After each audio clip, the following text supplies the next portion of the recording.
Então vamos dar sequência. Se tiver um número já na calculadora, que seria o zero, é porque ela tá limpa, ela tá vazia, né? Nós vamos até fazer quando clicar no botão vazio, em vez de limpar o texto como eu tinha feito antes, ficar o zero.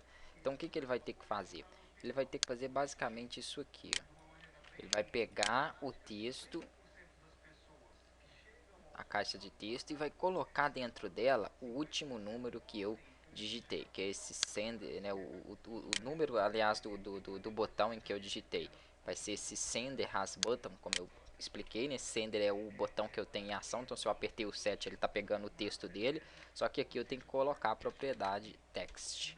Então ele vai capturar o texto do botão em que eu tiver em ação. Isso se tiver zero na calculadora. Então tem zero lá porque não tem nenhum cálculo. Apertei o 7 ele pega. Agora, e se não tiver a condição contrária, então como nós aprendemos, é o else. Se não tiver zero, é porque já contém um número lá. Então às vezes eu quero colocar o 10, por exemplo, eu já pus o 1, então eu não posso fazer ele pegar isso. Ele tem que pegar o número que já tem lá e concatenar, né, com o outro que eu digitei. Então como que eu faço isso? A caixa de texto recebe o número que já tem lá, txt resultado, e aí eu passo como parâmetro, né, o botão que eu cliquei. Então mais o botão que eu cliquei, txt resultado ponto text. Aqui, ó. Beleza, então se for igual a zero, eu digitei o 7, ele tira, né, o 0 e põe o 7. É isso que eu pedi para fazer, ó. Ela vai receber o botão que eu digitei. Agora, se depois do 7 eu ponho o 8, ele mantém o 7 que tinha antes e coloca o número que tinha antes mais o botão que eu digitei. Basicamente isso aqui. Vamos começar a fazer os testes então. Iniciar. Então vamos lá, ele carregou, eu vou fazer aqui 20, né, nós fizemos mais. Quando eu clicar no operador aqui, ó, ele não está funcionando o operador. Então o que acontece? Analisando aqui, eu vi que eu acabei trocando aqui umas coisas no código. Então aqui, ó, não é para ele pegar o último número e colocar ele na caixa de texto, senão vai ficar daquele jeito ali, ele não vai fazer nada. Então o que ele tem que fazer no operador? Ele vai colocar, né, ele na caixa de texto. Para isso eu vou ter que converter ele, né, que seria basicamente isso aqui.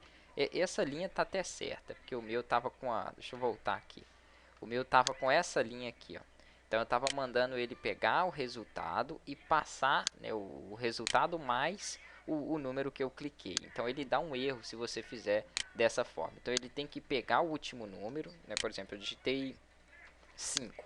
Quando eu colocar o operador 5 mais, ele vai pegar e vai me dar a opção de colocar novamente um último número, que é um próximo número, na caixa de texto. Depois que ele fez isso, aí ele vai ter que fazer o que? O cálculo sozinho. Por que o cálculo sozinho? Se eu faço 5 mais e clico no 5 de novo, já é para ele me mostrar 10, por exemplo. Então eu já mando o método de calcular. E depois, o que eu faço? Eu pego o meu operador que eu utilizei e coloco ele, né, aí como para receber, né, como texto. Eu vou ter que usar aquele parâmetro que é o sender has button. O que é isso?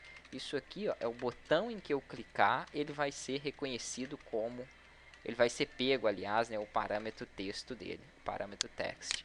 Então, se eu cliquei no mais, ele vai pegar e mostrar para mim, né, no caso, o botão mais, o texto do botão mais. Se eu cliquei no menos e assim por diante. É para ele reconhecer, na verdade, né, que o sender é o botão que eu tenho ativo, que eu tenho clicado no momento.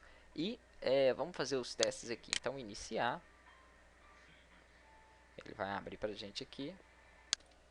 Então vamos lá, o que acontece aqui? Eu coloquei um valor 50 mais e digitei o outro número, 5. Na hora que eu clicar no mais de novo, ele já me mostra o resultado. Se eu fizer o menos, opa, ele está incrementando. Então aqui, ó, tem um erro. Ele não está funcionando o botão menos. Isso está lá no nosso... esqueci aqui, está no nosso caso, né? Isso que dá copiar e colar. Então eu tenho que colocar as condições aqui, ó. Caso eu aperte o botão menos, ele vai fazer o total que tem lá menos o resultado que eu peguei. Caso eu aperte a divisão, a mesma coisa. E aqui na vez não posso pôr o x, ele não reconhece como operador. Então eu coloco o símbolo de multiplicação. Então, vamos iniciar e ele vai funcionar agora perfeito.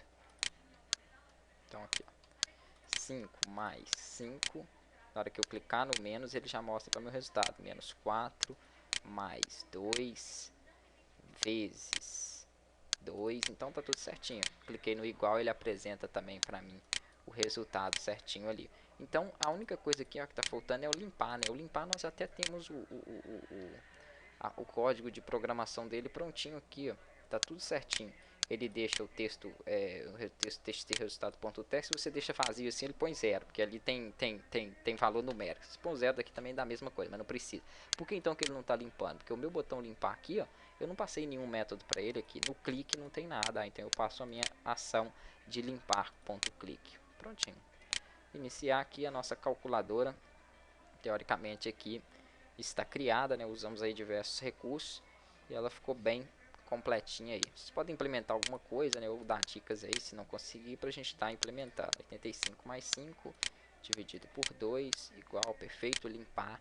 E ele zerou ali. Ah, mas eu não quero que ele zere, eu quero que ele mostre o zero. Então, como eu falei lá, ele não está pegando de zero direto. Coloco o zero aqui entre, ó, e aí vai funcionar direitinho, que é o correto quando você limpa a calculadora. No caso, né, é ele não mostrar o texto vazio como ficou, ele mostrar o zero ali. Então, prontinho, próxima aula a gente vai dar sequência aí e depois a gente vai estar entrando nas aulas avançadas e criando um sistema realmente aí mais complexo. Isso aqui é para ensinar mesmo os recursos de formulários, botões, caixas de entrada e etc.